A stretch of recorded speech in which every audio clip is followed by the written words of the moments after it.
Assalamualaikum warahmatullahi wabarakatuh. Alhamdulillah rabbil alamin. Wassalatu wassalamu ala asyrafil anbiya'i wal mursalin wa ala alihi wa sahbihi ajma'in.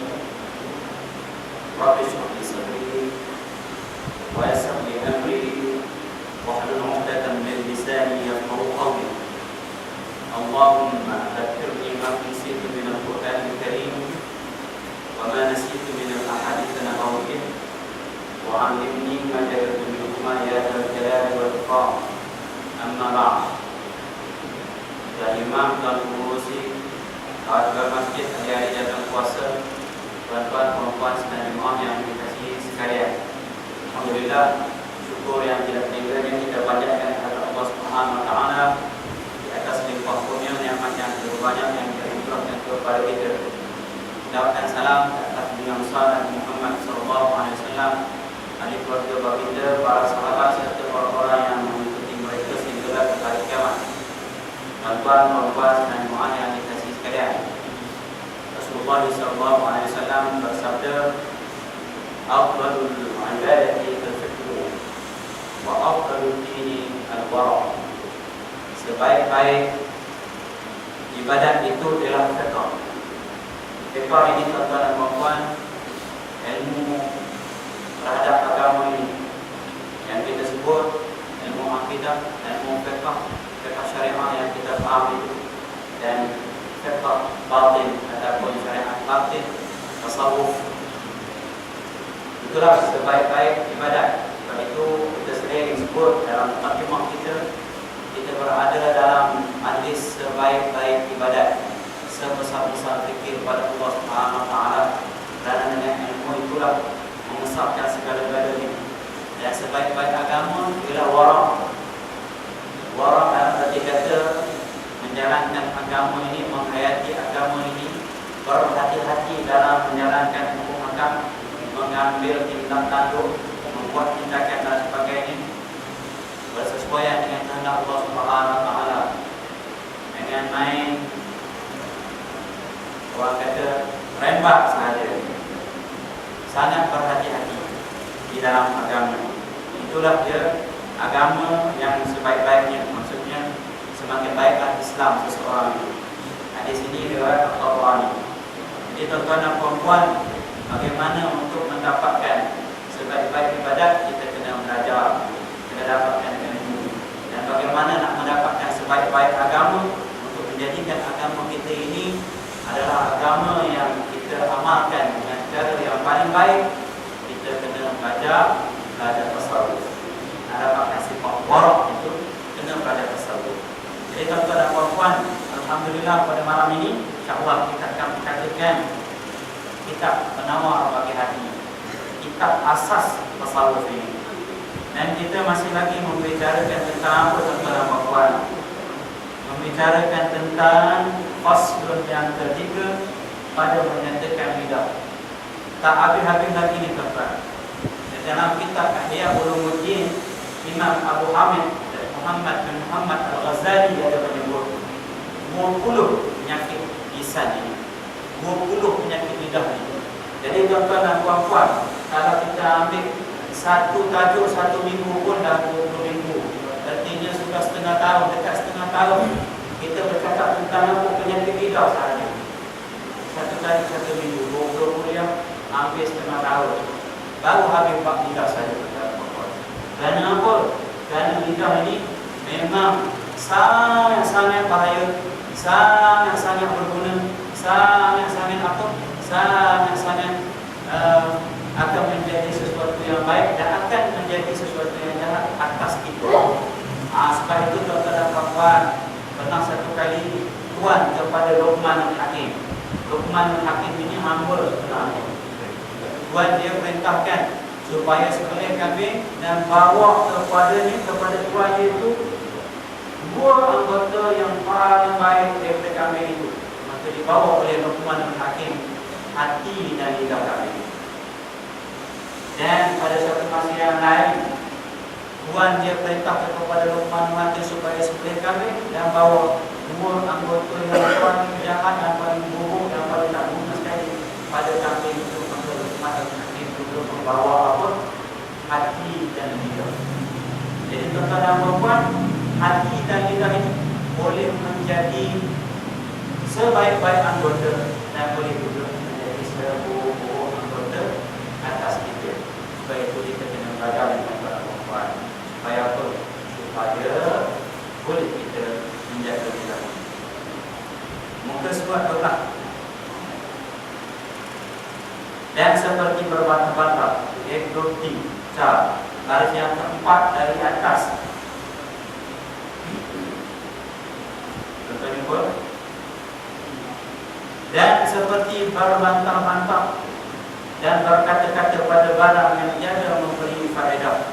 Berbantah-bantah ni tuan-tuan, bertengkar-tengkar, berdebat tidak tentu pasal. Kalau berdebat secara ilmiahnya, bermuzakarah kita panggil, maka itu tidak mengaku. Hak ni bertengkar-tengkar. Perkara yang kecil menjadi besar. Dan yang tidak memberi faedah, cakap kosong. Jadi tuan-tuan dan puan-puan, cakap ni ada banyak hukum dia. Ada cakap yang harus, ada cakap yang haram, ada cakap yang makruh, ada yang sunat dan ada yang wajib. Ya? Yang tidak memberi faedah ini pun masuk penyakit lisan. Kerana apa? Kerana mula-mulanya harus lepas itu dia naik. Kita orang tua ni dah masuk kumpat.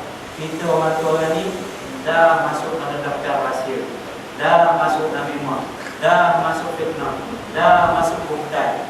Al-hadithu sujud. Lebih baik tidak. Kata Imam Nawawi dalam kitab Riyadhus Shalihin. Kitab Riyadhus Shalihin ini dia ada kitab-kitab ni. Maka dalam kitab Riyadhus Shalihin itu ada kitab lagi, kitab khas dia panggil Kitabul Umuril Manhi Anha. Kitab yang dilarang, perkara-perkara yang dilarang. Apa yang pertama sekali Imam Nawawi letak? Babul Ridha, bab 4, wa hifdzul lisan, iaitu menjaga lisan, menjaga lidah. Dalam banyak-banyak perkara yang dilarang tu, apa yang Imam Nawawi letak dulu? Yang susah dulu, bab mengumpat dan menjaga lidah. Maka Imam Nawawi kata apa? Apabila nak bercakap yang baik-baik yang ada maslahatnya. Kalau sama maslahat dan tak maslahatnya, artinya sama kedudukannya. Kalau kita cakap pun tak apa, kalau tak cakap pun tak apa. Maka kata Imam Nawawi, fasunnatu al-imsak anhu. Dan sunnahnya jangan kita bercakap. Dia kata apa? Wassalamatu la ya'buduha syai'. Selamatan ini tidak ada yang dapat menyamai walau apa pun. Kita nak apa? Selamat. Maka kita jangan bercakap. Fasuku afdal, diam itu lebih afdal. Jadi hak yang tak berfaedah pun jangan bercakap. Nanti kita akan sentuh mana yang makruh ada di belakang ni, yang mana yang makruh, mana yang haram, mana yang harus. Tapi ada yang dia harus mulanya, tapi kadang tidak memberi faedah pun. Untuk lil mu'anasah kita. Lil mu'anasah ni dalam kitab Riyadhus Shalihin, bab makruhnya kita bercakap selepas isyak. Selepas isyak tu kalau tak ada perkara-perkara yang penting, belajar ke, berbincang ke, bermusyawarah ke dan sebagainya, maka makruh kita bercakap selepas itu. Termasuk yang dia kata bukan termasuk, kecuali yang harus dicontoh lil mu'anasah. Dia cerita tentang apa, dia cerita tentang zaman-zaman dulu, tentang zaman-zaman dulu, main parit, nakal yang dulu. Tak sangka ada awak dari dulu, awak dari dulu pula. Ini mu'anasah. Adapun melayan anak-anak ke, sebagainya, melayan isteri ke, sembah-sembah. Tapi kalau tak memberi faedah, maka lebih baik dia. Dan apa kata Nabi sallallahu alaihi wasallam? Sabda Nabi sallallahu alaihi wasallam, min husni islamil mar'i tarku ma la ya'ni. Kita tengok nombor 1 bawah itu. Rawahu, maksudnya yang meriwayatkannya bahasa Arab tu. At-Tirmidzi atau At-Turmuzi atau At-Tirmidzi. At-Tirmidzi boleh baca ya. At-Tirmidzi boleh, At-Tirmidzi boleh, At-Tirmidzi pun boleh.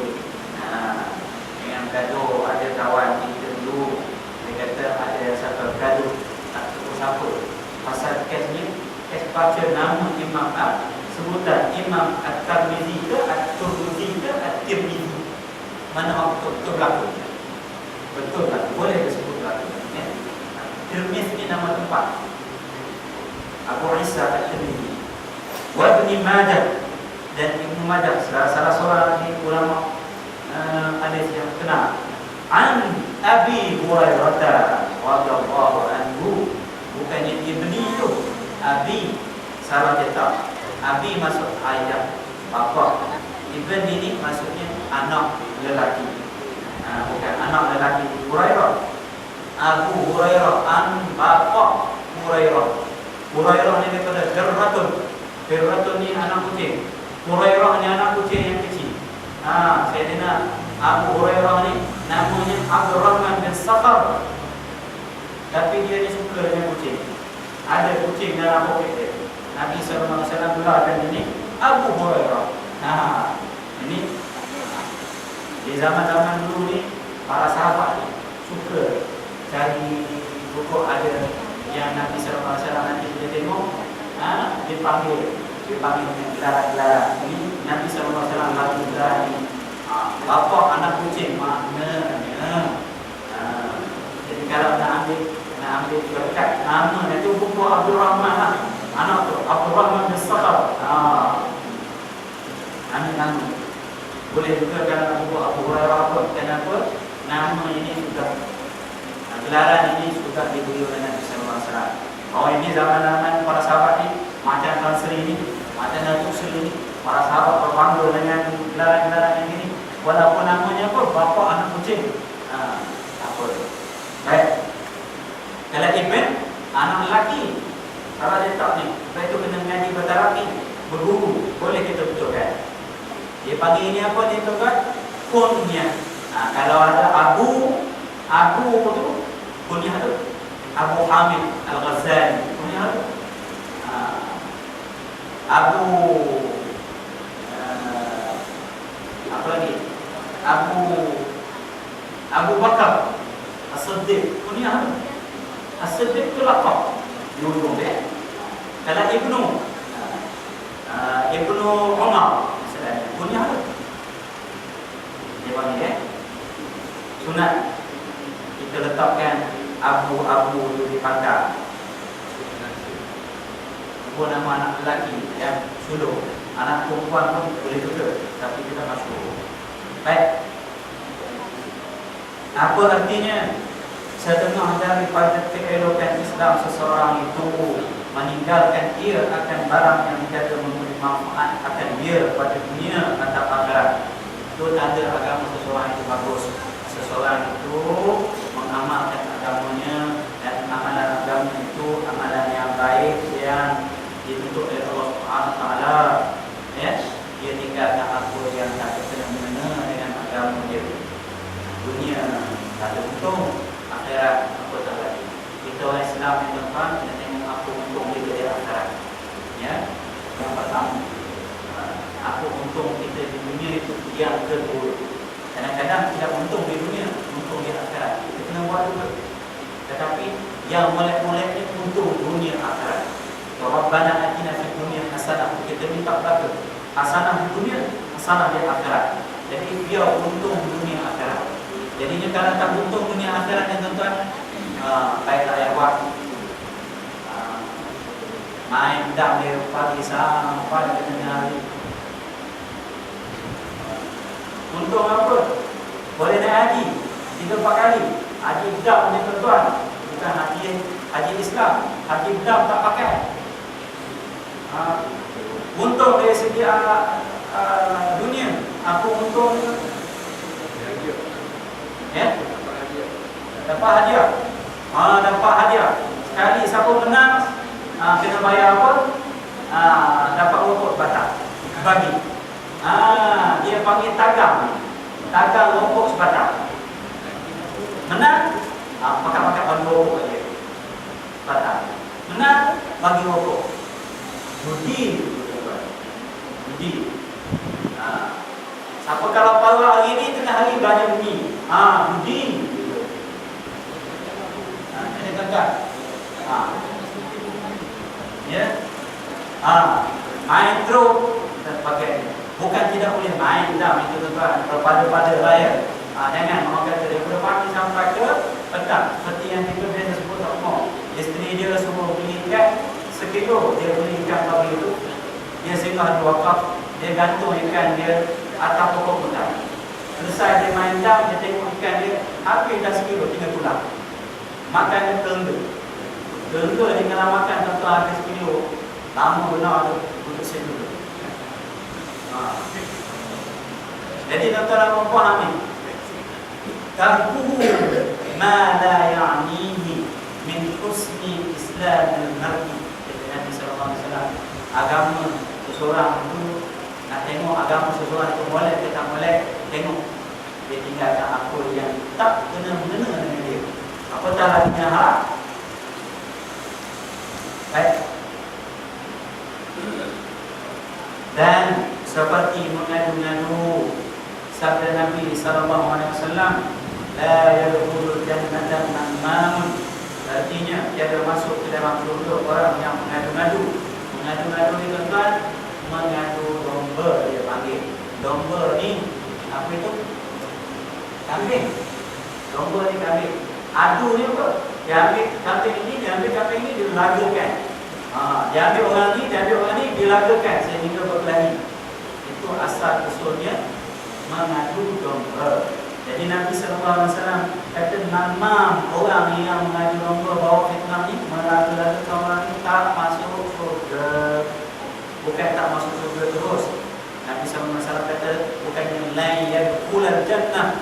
Lain itu ditakdir artinya tidak akan masuk surga bila-bila.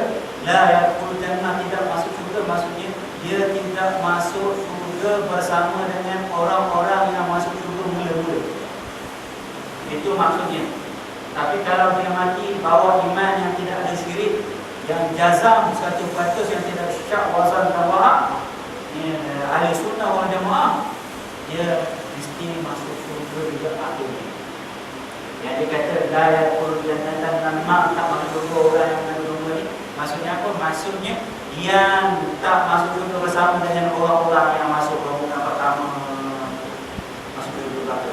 Dia tak bukan artinya terpaksa masuk ke wal iyad billah. Dosa besar ni tuan-tuan, namimah ni dosa besar. Baik, apa dia namimah? Menceritakan dia. Ini yang meriwayatkan hadis tadi ya. La yakul jannatan namma, tidak masuk surga orang yang mengadu domba ni. Menceritakan dia oleh Al-Bukhari dan Muslim.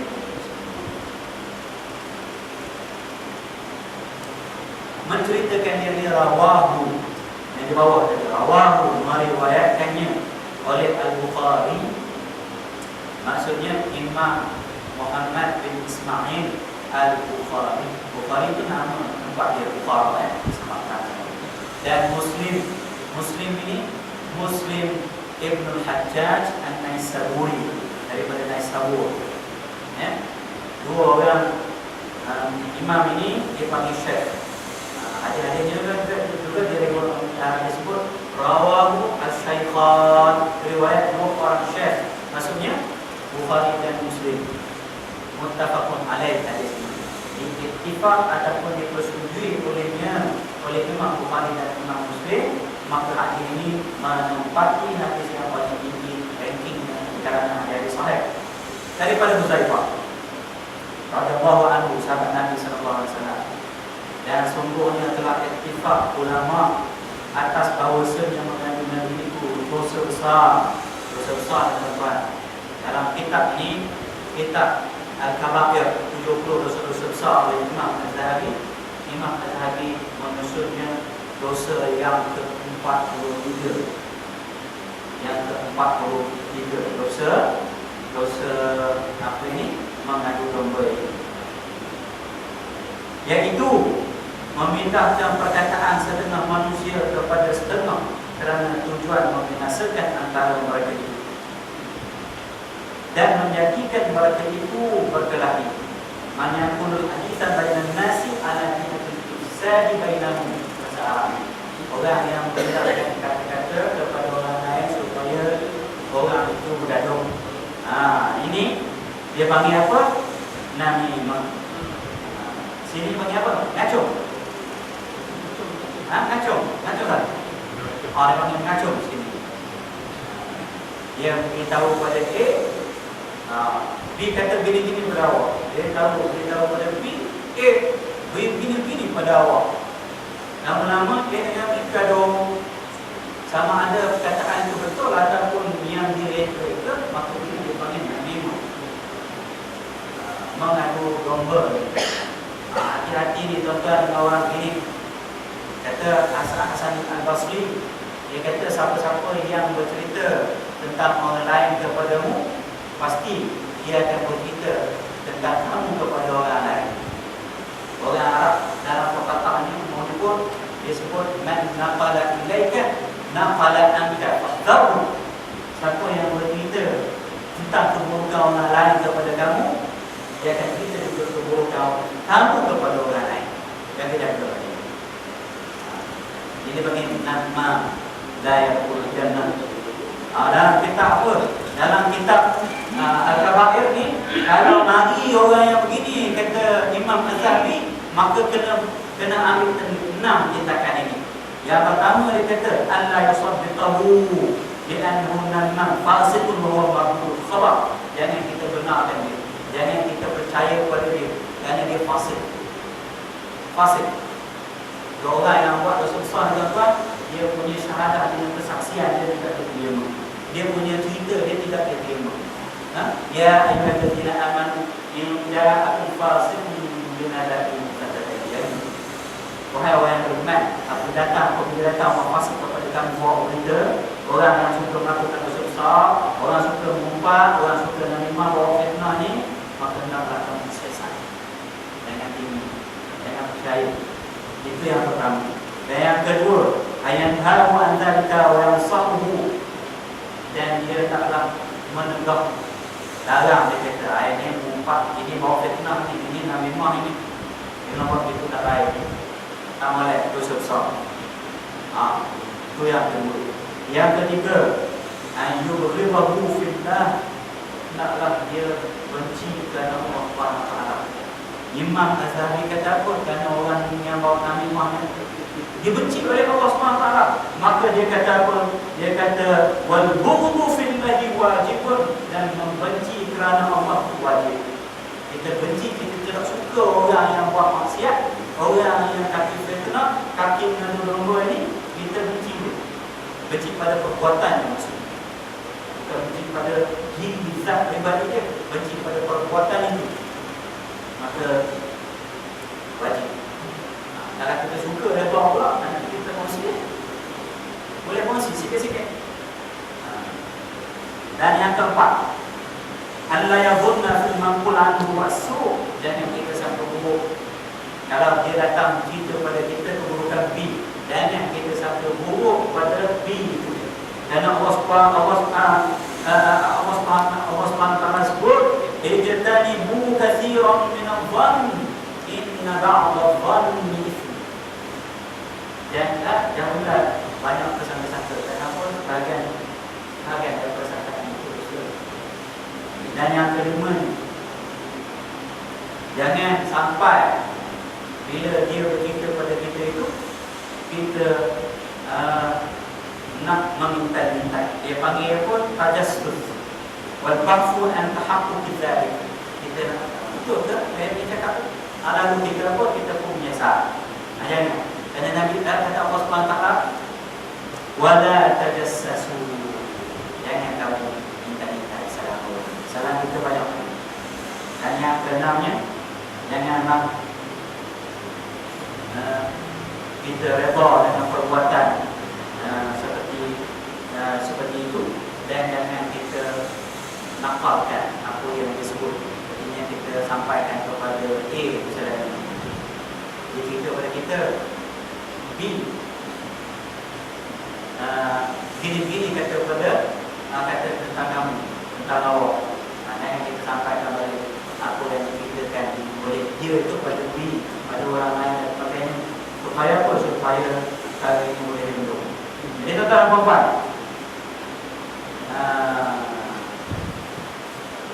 ada satu kisah yang diceritakan oleh Imam Az-Zahabi dalam kitab Al-Tabaqi. Dia kata pada satu zaman ada seorang hamba nak dibuat, tukang membuat hamba dia kata tak ada aib pada hamba ni, tak ada cacatnya. Kecuali satu dia ni suka buat namimah, dia ni namimah. Maka ada seorang yang membeli ini, dia kata tak ada masalah itu.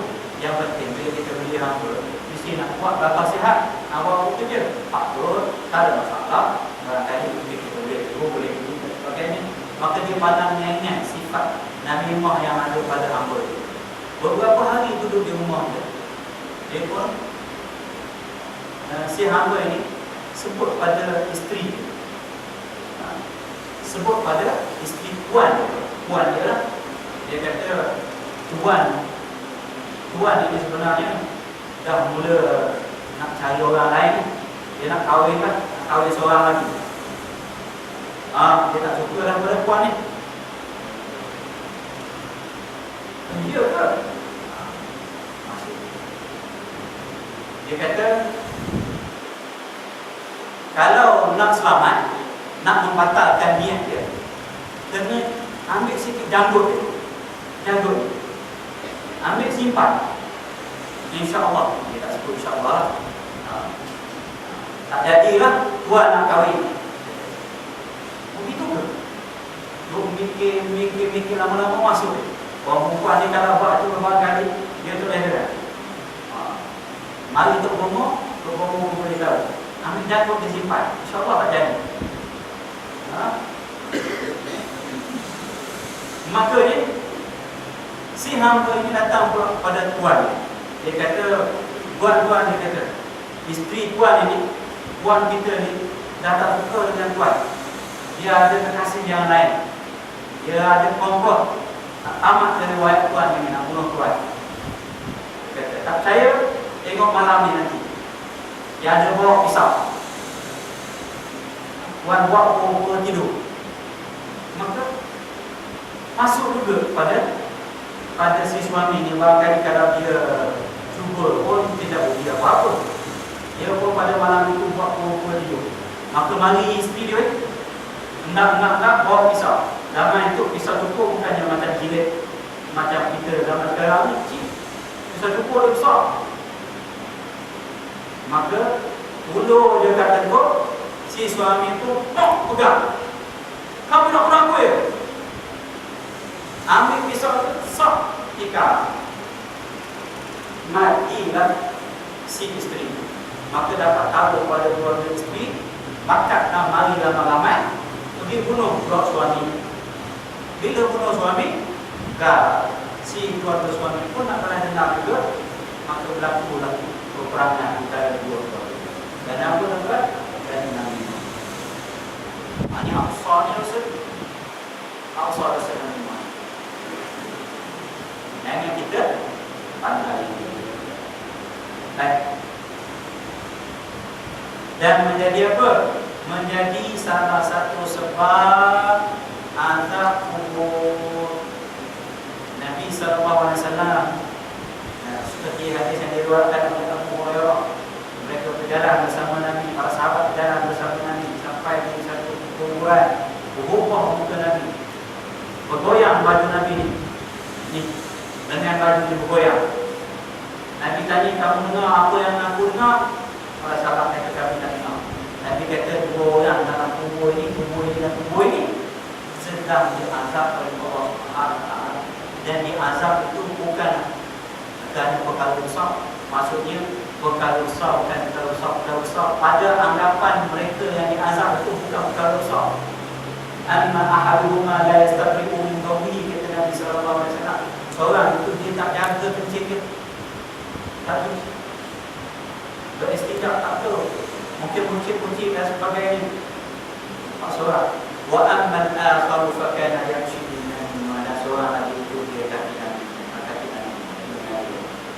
Nabi sallallahu alaihi wasallam ambil satu kelompok tamar yang masih basah, dipoyokkan dulu dan dipacakkan berbagai setiap tubuh. Nabi sallallahu alaihi wasallam berdoa dari an-khaffafa mudah-mudahan dua orang satu tubuh ini diringankan azabnya malam dari pasar lama mana kelompok tubuh itu tidak boleh. Nabi sallallahu alaihi wasallam pakai jawab Nabi sallallahu alaihi wasallam.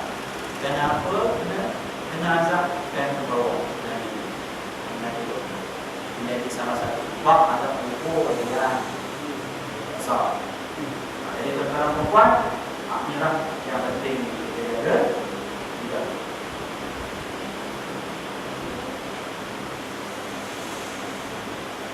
Ada pun memintakan perkataan kepada nasihat bagi mereka yang dimintakan perkataan kepadanya, maka wajib dia dan masuk dia di dalam mengadu-ngadu dan dilarang. Kalau ada jalan nasihat, wajib nasihatnya macam mana? Ada orang nak bina anak saudara kita, kita beritahu pada abang kita, budak ni benarnya begini. Bukan kita niat nak bagi apa membatalkan perkahwinan itu dan nak sabotaj, menceritakan aib orang, mengumpat, membuka rahsia dan sebagainya. Kenapa? Kerana jana ada dalam keturunan kita macam tu. Hantu-hantu dipanggil. Jana ada.